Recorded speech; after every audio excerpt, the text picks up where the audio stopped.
Performance managers, welcome to this teaching video on strategic planning and the business model check. We are talking about the strategic performance loop, how to analyze our strategic position, how to develop plans, and finally transform and control our business model. If it were easy, it would be easy for everyone. Unfortunately, it is not. And fortunately, that opens a lot of possibilities for us, for our companies, to ensure long-term profitable growth. The learning objectives for this module are: first, understand the concept of strategic planning, long-term preparation of what's going on with our business. Second, comprehend the logic of strategic fit. Third, and this is the core of this teaching video, apply the logic of the business model check to a particular situation. And fourth, understand the behavioral aspects of strategic planning. How to build and challenge a strategic plan. First of all, let me explain that a strategic plan usually refers to a long-term perspective, classically 5 years. Strategic also, because it comes from the military jargon, means that we have to take care about our competitors as well and how to survive and strive in a competitive situation. So a strategic plan tries to understand how to devise our initiatives for the next 5 years, how to orchestrate all of that in order to make sure that we will generate profitable growth and sustain the way we do business.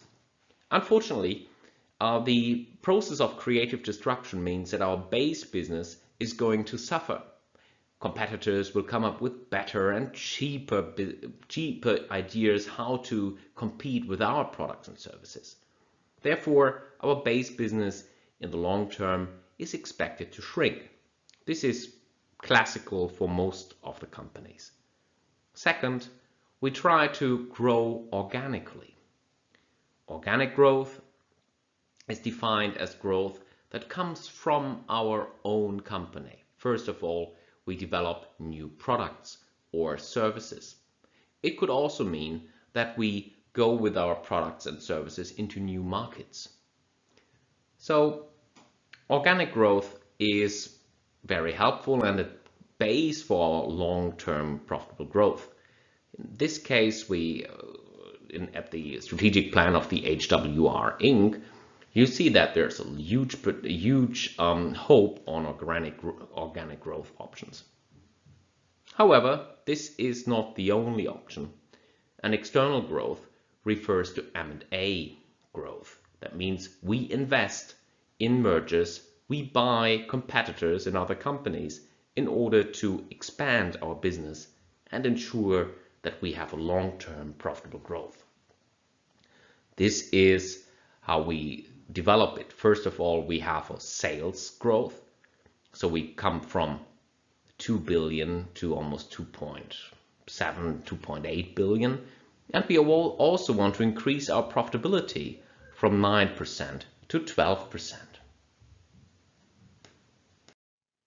Coming up with a strategic plan seems very easy.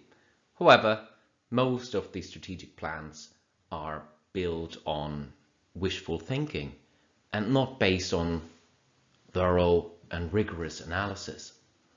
We have to make sure that we are not just dreaming, and critical thinking is very important to challenge strategic plans. One of the ways to help us deal with that would be the Darwinist perspective, the Darwinist business fit perspective that was also made popular by Kenneth Andrews. The idea of strategic fit means that our company would be fit for the challenges of the ecosystem that we are in. And we see that where we have certain strength as a company, that might be that relative competitive advantages, better quality, better processes, an abundance of resources or distinctive competencies. That would be strength that we could bring into the game. Weaknesses are also there. Disadvantages, of course, of price of quality, scarcity of resources, or a lack of competencies. So knowing our strengths and weaknesses is very important. But we also have to look at the environment. Now here we see opportunities and threats. What are the environmental trends and the market changes that we can foresee? What are the environmental trends and market changes that are threatening, and some might also offer opportunities? The Chinese word for crisis is made out of two words, the one meaning opportunity and the other risk. So this is important to understand. We are positioning ourselves into the future with any strategic plan. Therefore, we have to look into the dynamics of our markets that we're working in. Looking at opportunities and threats is a very important factor. And actually, although people refer to it as a SWOT analysis, I personally believe that the opportunities and threat analysis, that the environmental analysis is foundational for any strategic plan. Because only based on the analysis of the external environment, we can see whether our characteristics are indeed strength or a weakness. So out of this analysis, which might also help us to challenge and creatively enhance our strategic plan, we can come up with strategic objectives, product market strategies, and integrated strategic approaches. The question is always, how do we survive in the long term? How do we approach the future? This is the game of business. What is the compass? What is the direction in which we are heading? This is the question, the challenge, and also the beauty of strategic planning. Strategic planning can be reduced to the analysis part of what's happening, the understanding how well we are positioned, and the orchestration of initiatives. The real business model transformation will probably be done by investments and concrete business developments. Important to spend resources, of course, they are always scarce, and to invest into the challenges ahead, changing our businesses, going into new markets, developing new products and services, coming up with new ecosystems, and eventually M&As, where we buy new companies in order to complete and complement our business offerings and take out competitive forces out of the situation so that we can more easily plan for the bright future ahead. Strategic planning is a process and it's ongoing. It probably starts with the strategic radar, continuously understanding, measuring, and monitoring the business environment and one's own business performance. Can we see dramatic changes in the business environment? Are there new products or technologies available? Are there new threats or opportunities? And how's our business performing compared to our competitors? Are we in a good position, or have we already seen first signs of a decline? This strategic radar is something that we should always do and always keep in mind, because it should give us the triggers for a more thorough strategic analysis. The strategic analysis, which I formalized within the business model check, is there to come up and look at special aspects of our business model and see where our strength and weaknesses here. and how to develop strategic issues. Strategic issues can be the identification of problems, can also be the identification of opportunities, and will probably lead to wonderful opportunities for investments or the needs for investments. This will lead us into the strategic plan. The strategic plan, based on market assumptions, of course, should enable a profitable growth for the next 5 years. Yes, we will need resources for investments, for initiatives, for example, coming up with new SAP system or developing new products or entering new markets, building new plants or buying other companies. The strategic plan should offer a 5-year perspective for our investors, for our banks, for our employees. If we go into more detailed area, we see what are the strategic initiatives behind them. So what are the investments? Where are we going to put the money? Where do we take it from is another important question. Since we need investors, since we need banks to go for big investments, these initiatives will also be positioned within the strategic plan. And the investors will assess whether they make sense or not, whether they want to or are willing to put their money where our plans lie. M&A are very important. We'll talk about that in a different session, especially in mature markets.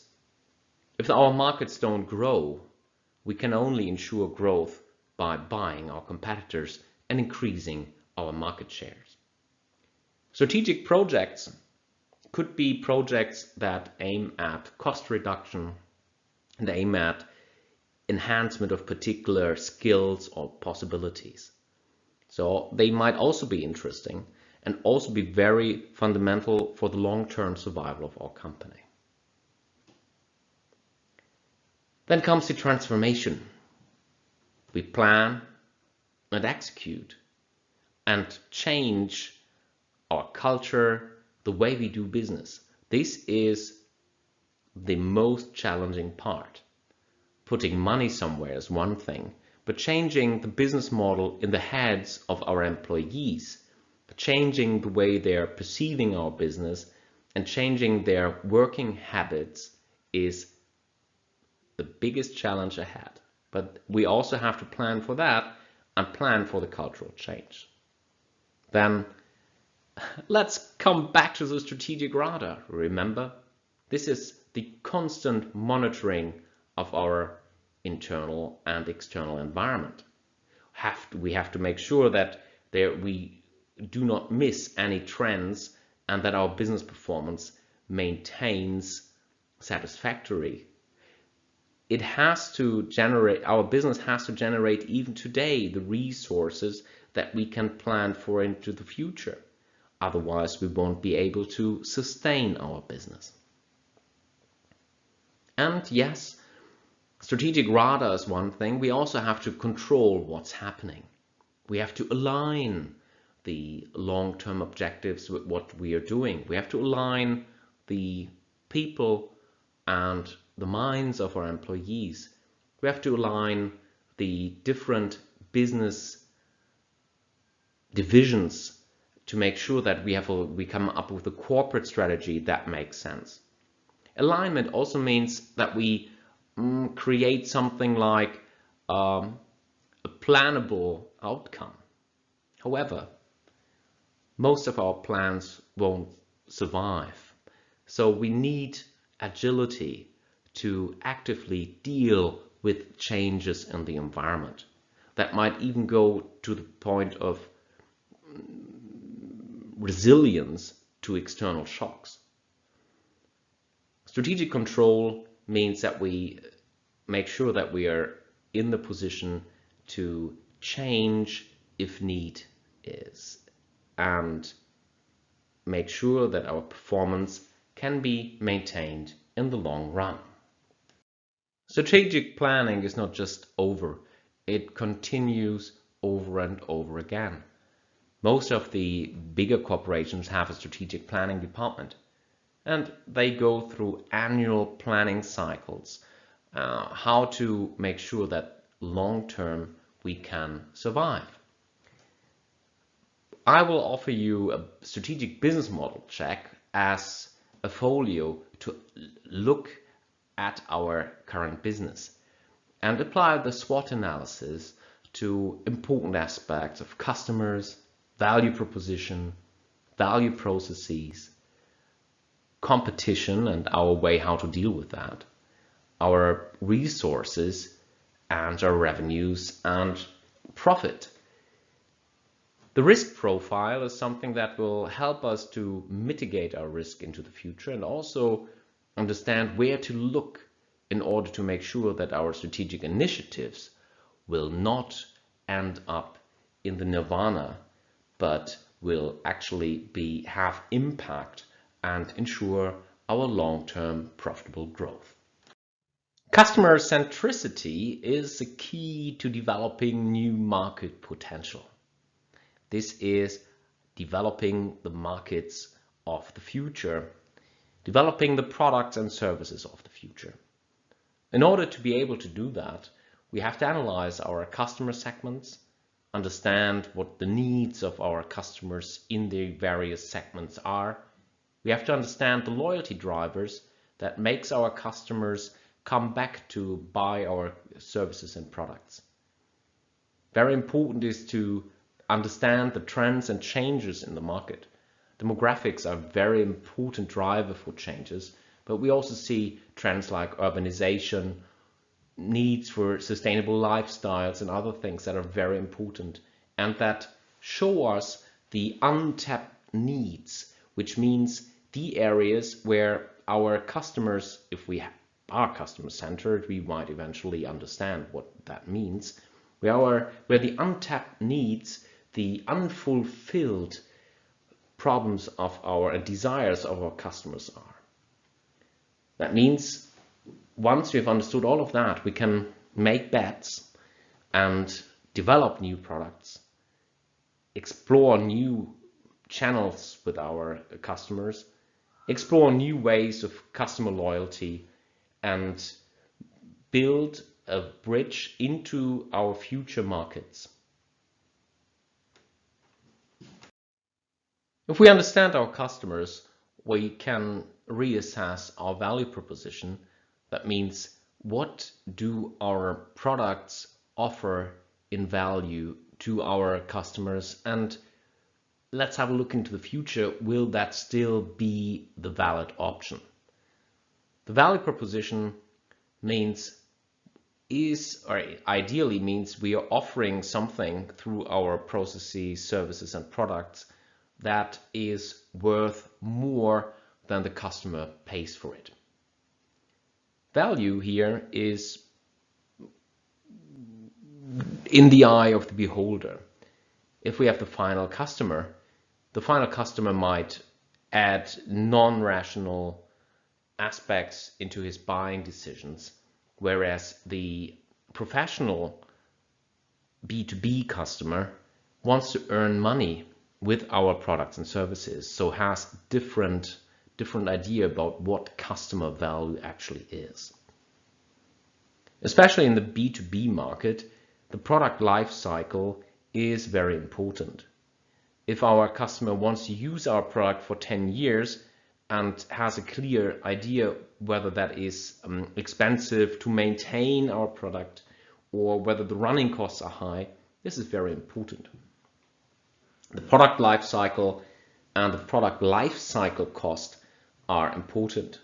Maybe not so much for a private customer who might not reason this way or might not care. It's important also to look at the product range. Do we want to offer the full range of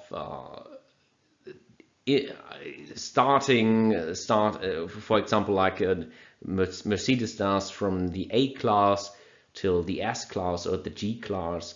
the full range of cars, or do we want to limit ourselves to just a few products and make sure that these are really good and that we can realize economies of scale?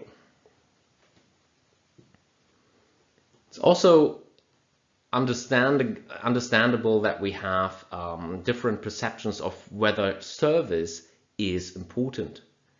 Here we have the classical differentiation between professional customers and final customers. But some of our customers will indeed be very interested in service and will rely on it. For example, John Deere offers 24-hour repair warranty wherever you are in the world, so that in the time of harvest you won't be let alone with a broken tractor. Service is important. Overall, the value proposition of today is always under attack. Our competitors want to offer cheaper prices. They want to offer better products and values. And price is really important. Value is what you get, price is what you pay. So it is important to keep in mind that the right price is really driving also the economics of a business, and the right cost base is allowing us to be able to offer lower prices. Maybe the prices in the future will no longer suffice for us to stay in that market in a situation that we can earn enough money. So looking at the value proposition of today does not suffice. We have to see whether this value proposition is under attack or can be transformed into the future, and how it can be transformed into the future value proposition. Once we know, or once we've decided what is of value to our customers, we might also look into our value chain and decide on where to concentrate and where to put our efforts on. Of course, the management might be something that we cannot outsource, although there are even ways to outsource management. But think about it. Do we have to produce our products? Do we have to manage the supply chain? Or is the logistic important? So let's have a look at Amazon here. Amazon originally relied very much on classical logistics companies to do the logistics and the delivery. But since Amazon found out that 24 hours delivery or even 1 hour delivery is so important, and there's no delivery service to live up to that standard, they found out that logistics is something that they have to do themselves. Production, we'll see with the Corona crisis right now that maybe some of the outsourcing that we did in the past and that has led to vulnerable supply chains, and that if we want to create a more resilient business model, we might be able to produce more locally. Let's have a look at R&D. R&D, can we outsource R&D? Yes, absolutely. The big pharmaceutical companies used to have very large, big and expensive R&D departments. And most of them couldn't come up with new products. So what did they do? They started to buy out biotech companies. So they outsourced basically the R&D, and when the R&D was successful, they bought the company. Yes, this is of course possible. However, the question is whether this is a very reliable way of maintaining long-term value to our customers. Is service something that we have to do on our own, or that we can outsource to a service provider? Same is true for sales or marketing. if we believe that there is real value in meeting our customers and that every touch point, like service touch point, marketing and sales touch point, should be something that we deal with ourselves, then we should concentrate on it. And of course, it makes our product and our overall offering more expensive. The question is, where do we want to put our money? And this depends on the question where our customer sees the value in our offering.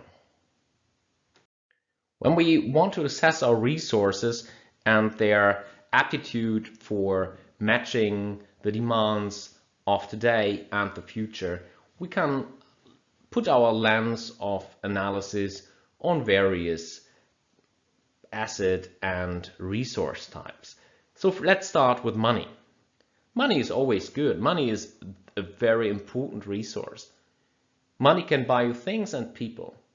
Unfortunately, it is very difficult to buy a corporate culture or a way of dealing with things.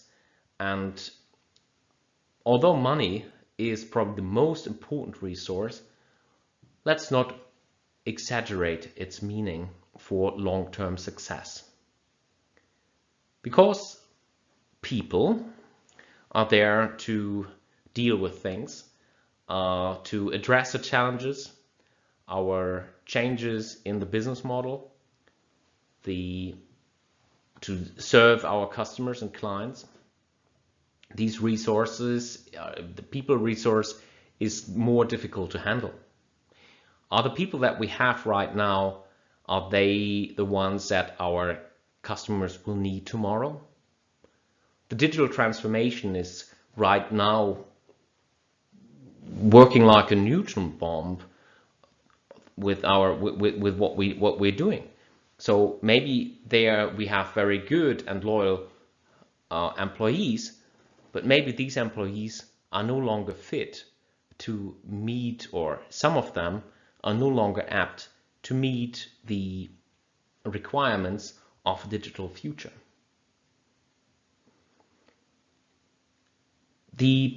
Our people resource perspective is linked to the perspective of intellectual capital.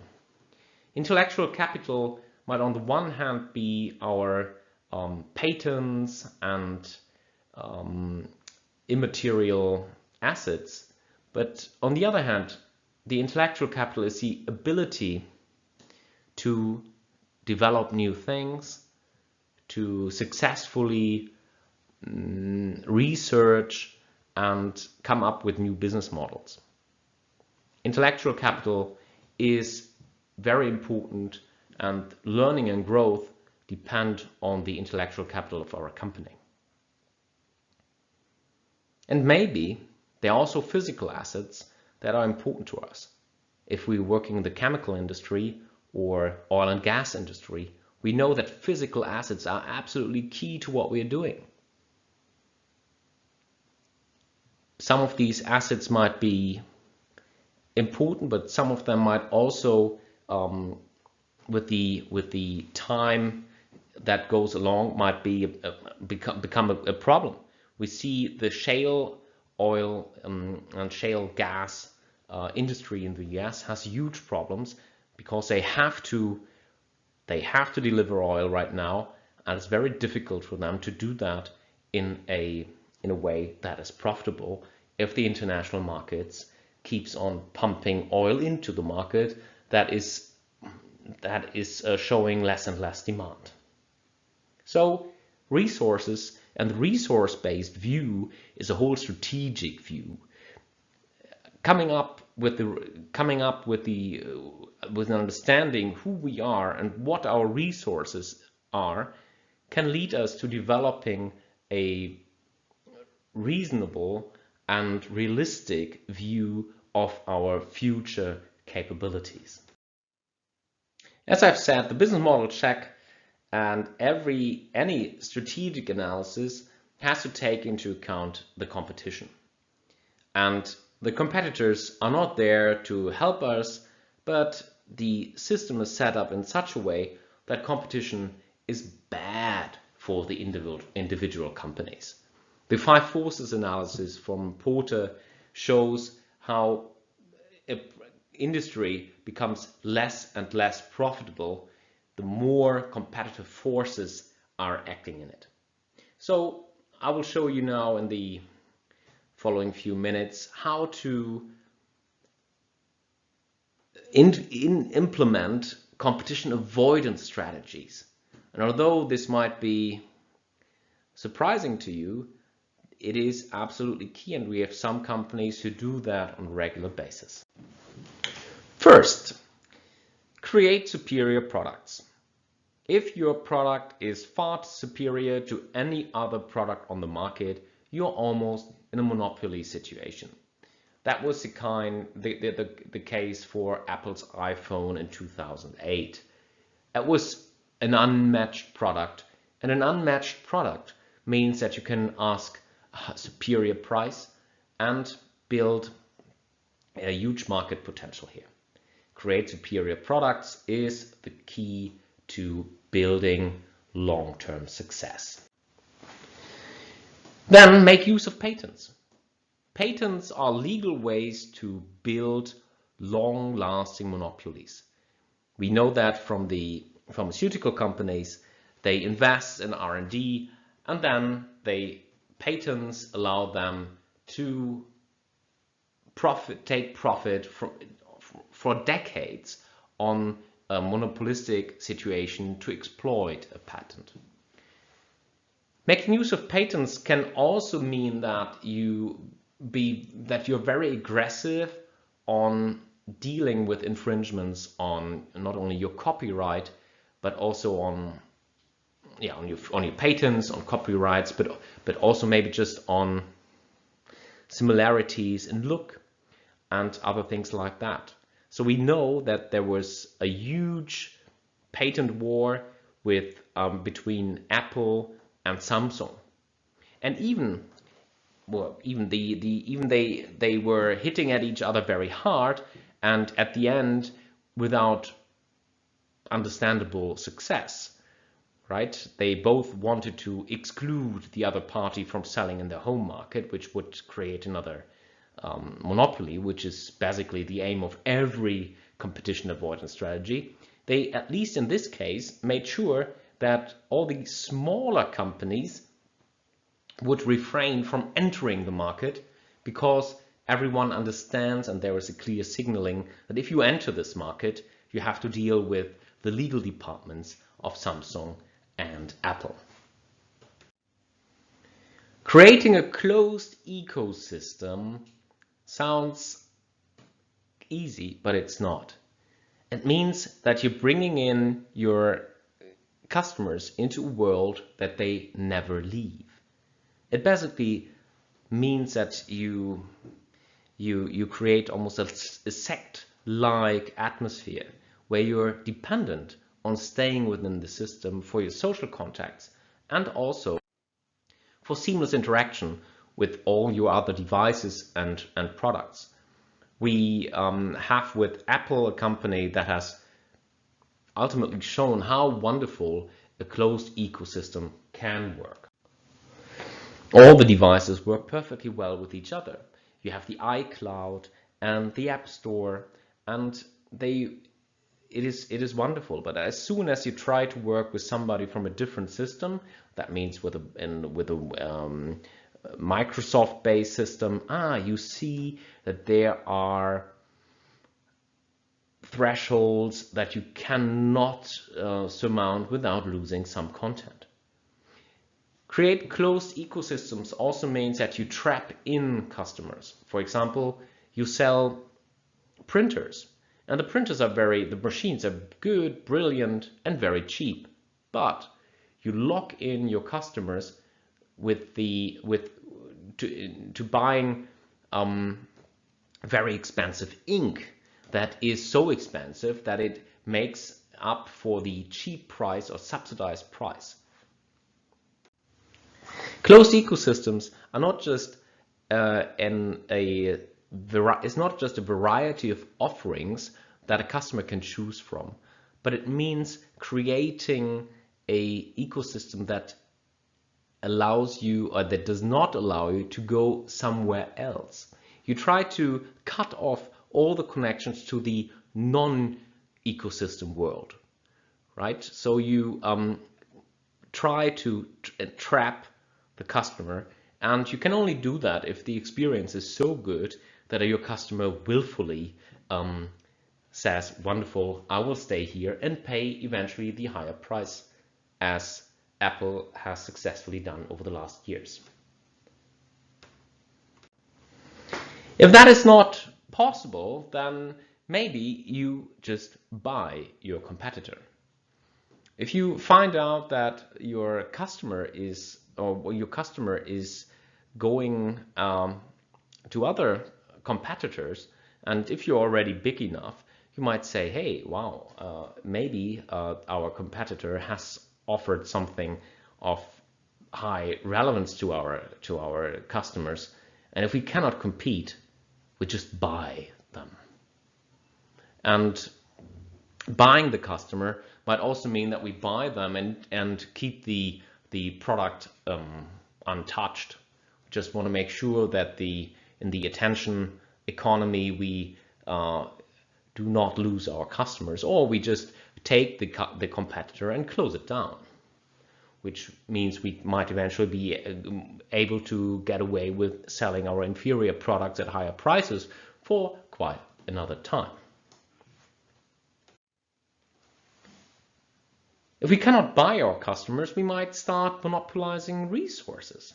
For example, material that is needed to build our product. So in fact, we cannot hinder our competitors from building something by saying, oh, you're not allowed to build it. But if we buy the resources for the next years to build that, that's a very effective monopoly strategy and creates competitive barriers. This is true for material, but we might also be able to just hire all or monopolize the skills and skill sets. So some companies said, okay, we hire everyone who is able to prove that he's an expert in artificial intelligence. And so the American companies did that. And if you offer ridiculous packages for them, they say instead of doing a PhD in Germany, they will directly start working for Facebook or Google. Yes, this is happening in the consulting business, where the best and brightest are poached away from the market from the very beginning by high packages by, for example, McKinsey or Boston Consulting. But at the same time, we see it in investment banking, where the best people are just bought off the market. So if you want to get access to the brightest people, you have to buy the services of those companies. It is very clear that some ethical considerations pop up along the points where we are talking. You might say, yes, is this ethical? Can we do it? Is it legal? All of these questions are very, very important. And yes, of course, we have to maintain within the realm of legality, but some of these points go under the radar and are practiced on a regular basis. So we might choose not to do it, but we have to be aware that our competitors would do it, and so be prepared that some way or another you have to deal with these kind of situations.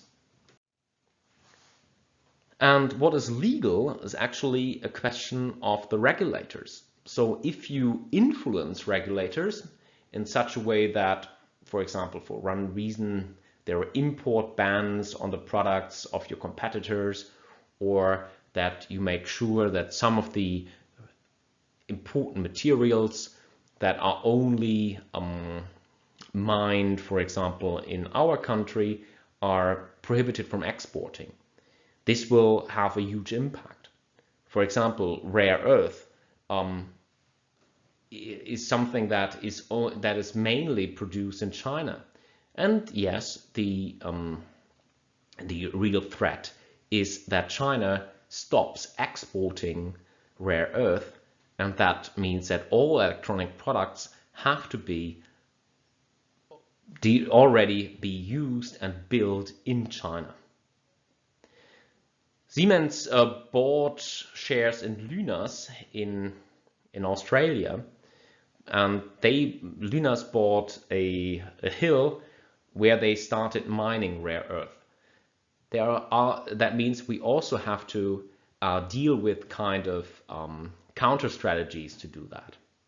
Yes, influencing regulators for data privacy, for technology, and so on, very important. If you can influence regulators, but of course that means you're already big, that has huge impact on your markets and on your ability to maintain a certain number of monopoly powers.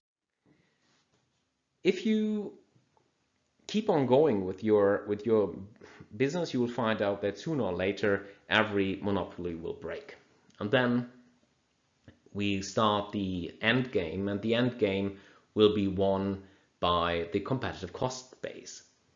Competitive cost base can be achieved by economies of scale, can be achieved by an international spread supply chain like Apple has done, but it might also be that we have to understand that this is something that we cannot maintain over the long run.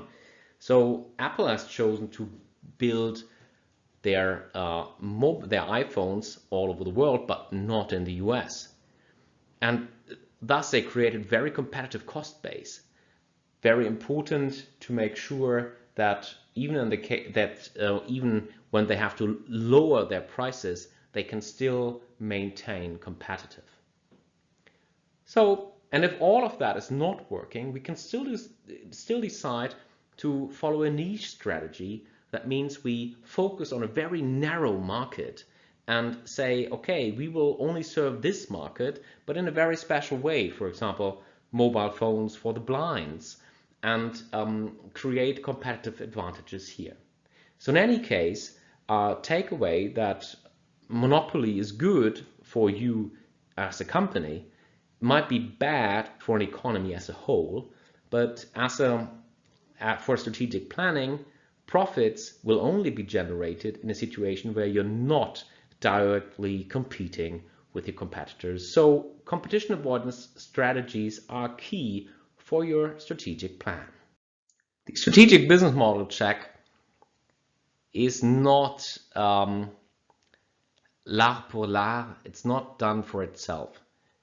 What we have to do is develop initiatives, come up with clear plans. For example, start a joint venture in France and see how much what would be the impact in terms of sales, additional profit, understand what would be in the investment value, and would there be synergies to the rest of the business, and are there risks?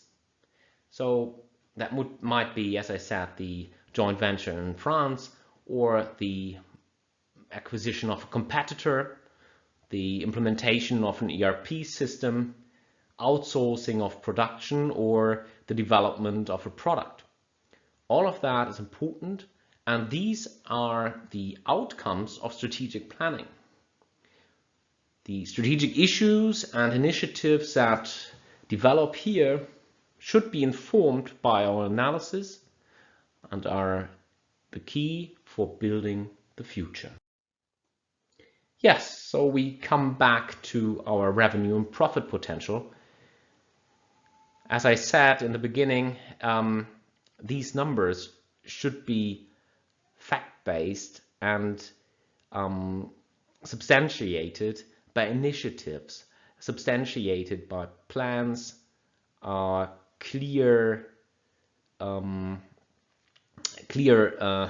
understanding of the needs of the future, and action plans.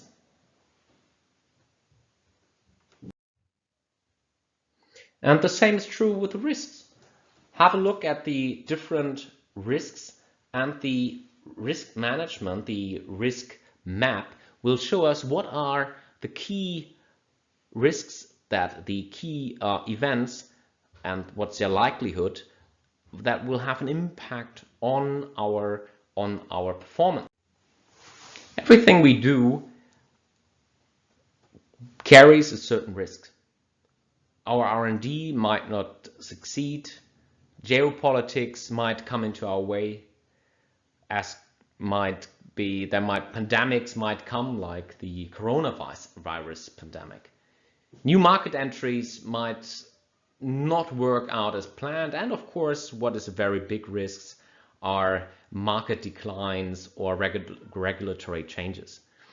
The risk impact is to be measured, and if we have that, we have a risk map, we have a reflected understanding about what to do and what risks to accept in order to achieve and practice our plan.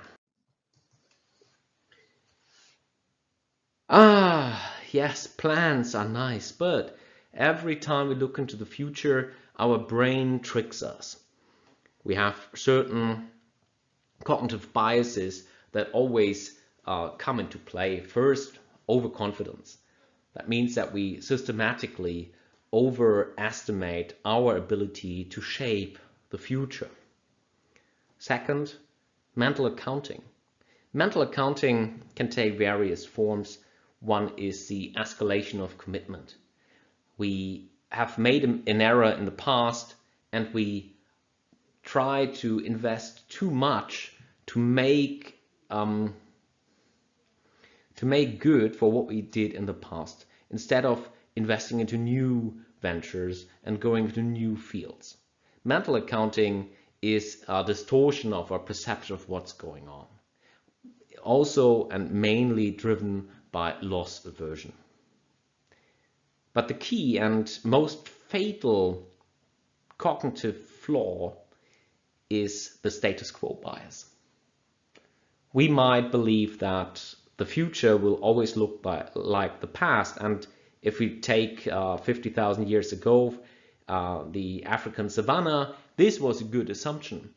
But in the 21st century, the business dynamics are such that in this VUCA world, nothing might be as it used to be, and the status quo bias is anchoring us into the past and hindering us from moving along and reshaping our business. So, ladies and gentlemen, thank you very much. You've gone through the strategic planning and business model check teaching video. Strategic planning is a long story, and it's very difficult to put in 45 or 48-minute presentation. But I hope this has given you the curiosity to move on and start your own strategic planning. Thank you very much.